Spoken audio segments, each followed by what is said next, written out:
It's been a while since we've had any balance changes in Brawl Stars, and a bunch of new star powers have been released, and they're not all exactly balanced. So, I have 14 balance changes that I think Brawl Stars needs to become great again. And hey, the dev team should be back from vacation about now, so why don't we help them out with some proposed balance changes? Let's do it. Alright, now I got a lot more buffs than nerfs, but the whole point of a lot of these balance changes is to try to make the star powers more balanced. And what I'm saying is I want both star powers for every brawler to at least have specific uses that you will definitely want to use that star power. Right now, there's a couple brawlers where they have one star power that's way better than the other one, and there's very little use case for the other star power. So I'm trying to buff, so some of these brawlers might be pretty good brawlers, and I'll be buffing a really weak star power that they have. Let me know what balance changes you would most like to see down below, but let's get started. Let's start off with the nerfs. I got 4 nerfs for you all. First one, I mean, look, there's some star powers that are obviously a little too strong. What's the first one that comes to mind for probably the majority of people? I'm gonna bet it's Band and Aid. You see Shelly, at least like, there's a lot of times where you play solo showdown and 5 out of 10 people are Shelly and you're not surprised at all. And it's just because of Band-Aid. She's freaking everywhere. The map doesn't even matter that much. And even beyond solo showdown, which is definitely the best mode and duo showdown for Band-Aid, she's still seen in a lot of different places. That star power is just way too strong. Now it is noticeably way stronger in solo showdown than in 3v3, because in 3v3 every time you respawn that Band-Aid is reset at least, but it's way too strong. You need to reduce how long, or not reduce, I'm sorry, you need to make it take longer for Band-Aid to charge up. At least 25 seconds, but I think 30 is probably more appropriate, and that would probably be a balanced star power for Shelly. Having it at 30 seconds, I think would still be a really good star power for solo showdown. And in 3v3, maybe it wouldn't be quite as good, but it would still have a very strong use case in a lot of different places, and it would still be good overall. Another incredibly strong star power is Screeching Solo. Poco with his super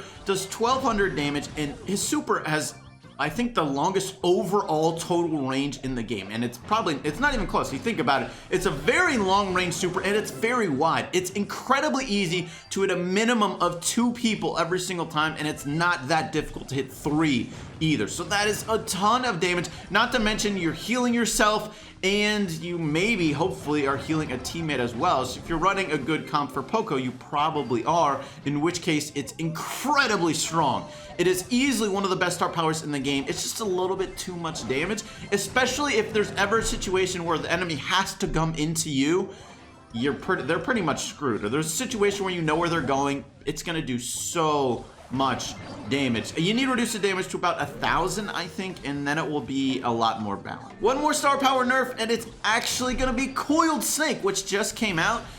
Now, every pro I talked to about Coiled Snake all thought it should be nerfed, even though it's only not even been out for that long. They already feel that strongly about how strong Coiled Snake is. Makes Mortis dash twice as far with that bar. Now, Mortis is not a great brawler, so I bet a lot of people are probably not gonna like this nerf, but I mean, just look at this clip on Reddit.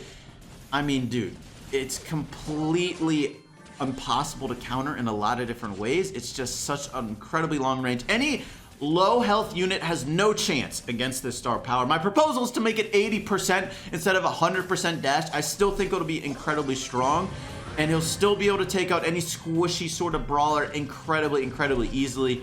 But I think it makes it a little bit less ridiculous as far as how far he can just surprise someone and completely decapitate them. My last nerf is gonna go to BB, who has just been the best brawler in Brawl Stars for such a long time. She's a top 5 brawler in every single game mode, and she's just incredibly hard to deal. I think there's 2 ways you go with nerfing BB. You either nerf her health or her damage. You could do both, a small amount, of course, but I think those are the biggest things that you would nerf. I wouldn't really want to nerf her knockback. I think that's a very incredibly unique part about her, and I don't think there's actually a great way to nerf that, because if you actually make the knockback go not as far, that could actually be a buff for BB, because then they're more likely to be within her range again, and she can keep on attacking them, because that kind of knocks them out of her range. So really, I think you nerf her health about 5%, damage about 5%.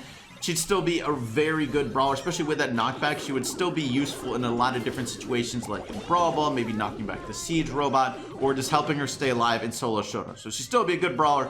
but right now she's incredibly strong everywhere, so she definitely needs a nerf. Now I have one brawler that I really think needs a rework of sorts, and that's Tick. Tick, I mean, look, it's his shot pattern. We had a big complaint about Spike with how he had a random shot pattern every time, and they listened, they fixed his shot pattern. So why did they do that with Tick? Why did they give him a random shot pattern? How is that skillful? It's obviously not. It's completely random. You never know if you're gonna hit your target. You're just sort of hoping, okay, I hope that it goes in a way that they'll walk into it. That's all you're really hoping for. You're just trying to surround them with those 3 shots there, trying to get them in the middle, but you never know where they're gonna land anyways, so it's just sort of luck-based. It's random. Supercell, we had all these talks about making the game less random, and you go and do this. Come on, please make his shot pattern not random. Number 1. The second thing is I think his range is a little ridiculous, and he's like, if Tick is ever strong, his range will make him impossible to deal with because it's just too far. As a thrower, you can't ever walk into a Tick because his range is like about 10 tiles long at the if it goes at the furthest distance that last bomb on his shot pattern. So please, I want to reduce his range by 1 tile, but in exchange, because I don't want to make him weaker, I'm gonna make that projectile speed increase by about 20% because it is pretty dang slow, and this would also make it easier to be more accurate with your Tick shots.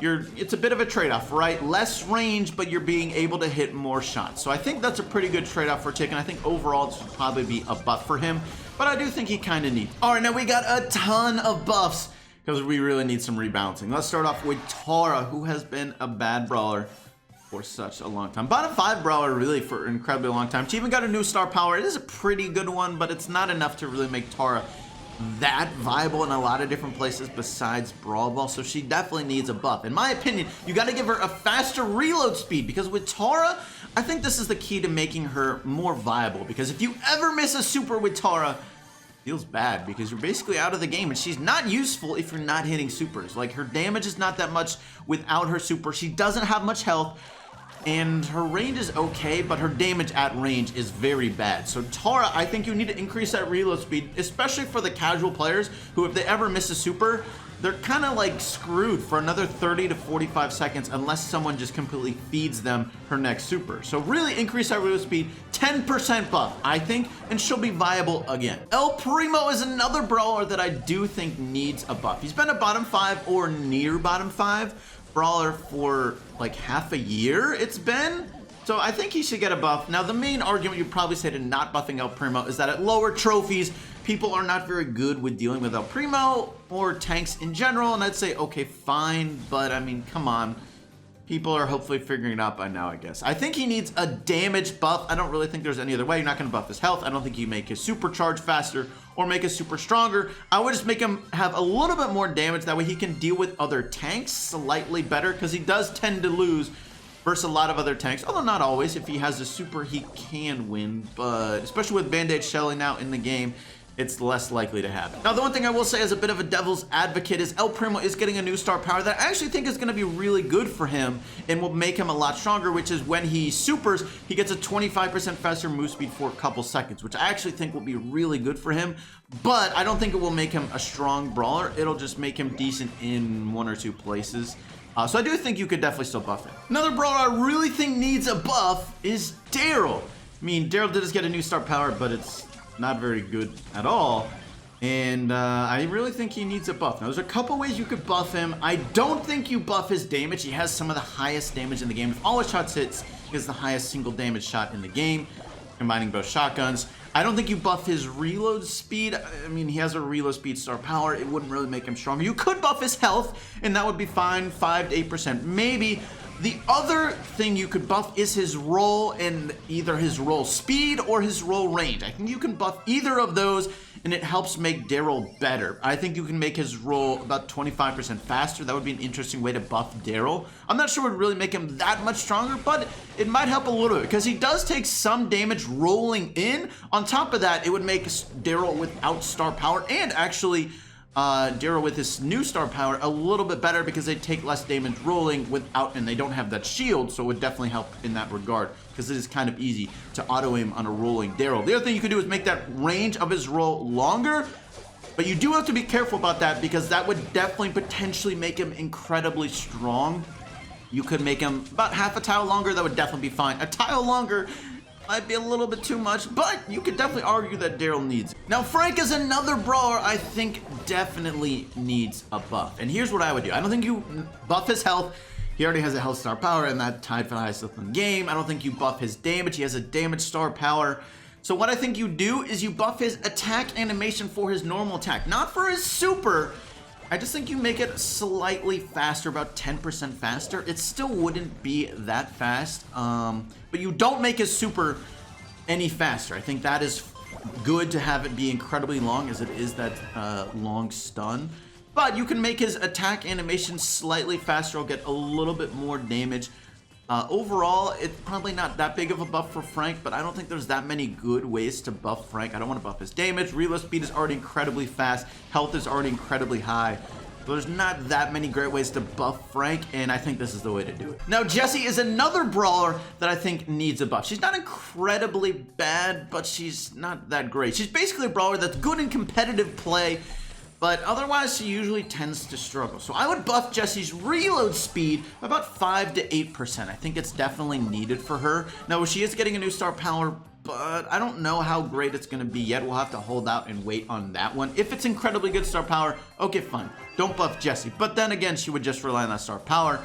Look, I don't think I buff her health. I don't think you buff her damage, but reload speed I think would be a good way to buff Jessie. Get her slightly more overall damage, slightly more supers throughout a game, and it would just be good for her. So especially too with her other star power, it would make it just a little bit more balanced overall. Now, there's a bunch of star powers that I think need some balancing or buffs as well to become basically more viable compared to the other star power for that brawler. Colt is one example. With his boots, there's no reason to ever take the Colt fast move speed boots anymore except in like boss fights. His other one is so much better. Extra range and a faster shot for Colt. Like, what? That's amazing. Are you kidding me? That just equals so much more damage for Colt. It's so much better than his other star powers. Other star powers okay, but there's no longer like that much reason to take it.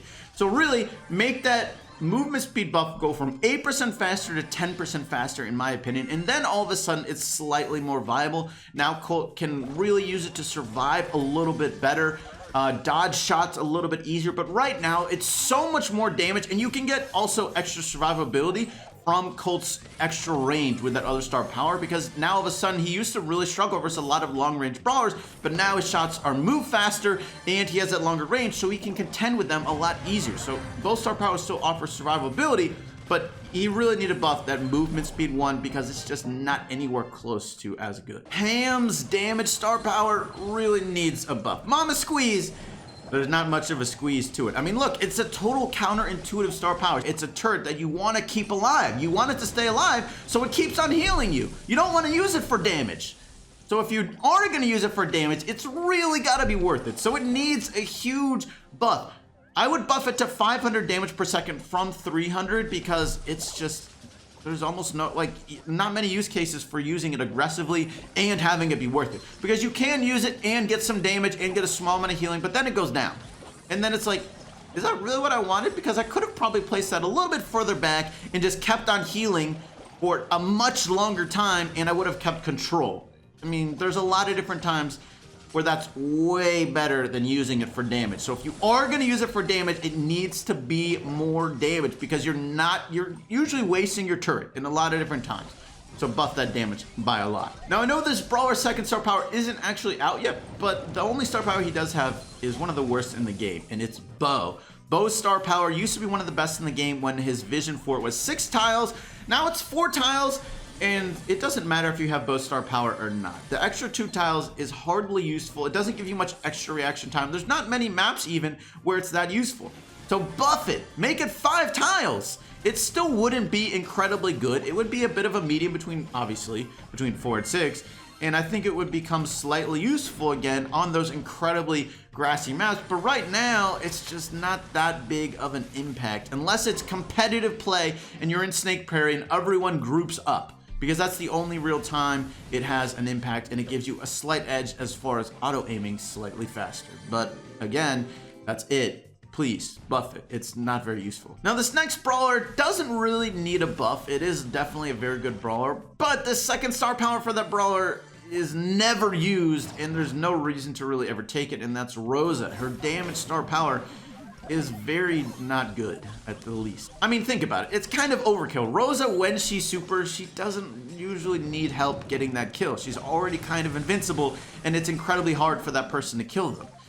So, and that's, at least if you're actually hitting them, it's incredibly hard for Rosa to really lose that fight. So that extra damage is not that useful. You'd almost always rather have the extra healing. So if you are gonna take the damage, it needs to be a lot better. So I'm gonna buff it to 300 damage per second from 200. It probably still isn't enough to actually make it useful enough to pick over the other star power, but Rosa's a really strong brawler, so I don't wanna go crazy here. I just wanna make it better at the least, and maybe now with that buff there'll be a specific situation, even if it's not that many, where you would take this star power. If you like this video, check out this playlist over here going over a lot of great ideas to really improve Brawl Stars, because hey, I'm sure we've all thought of a lot of things that Brawl Stars could really use just to make it a little better. But that is going to be it for today's video. Thank you so much for watching. I do hope you enjoyed, and I'll catch you later.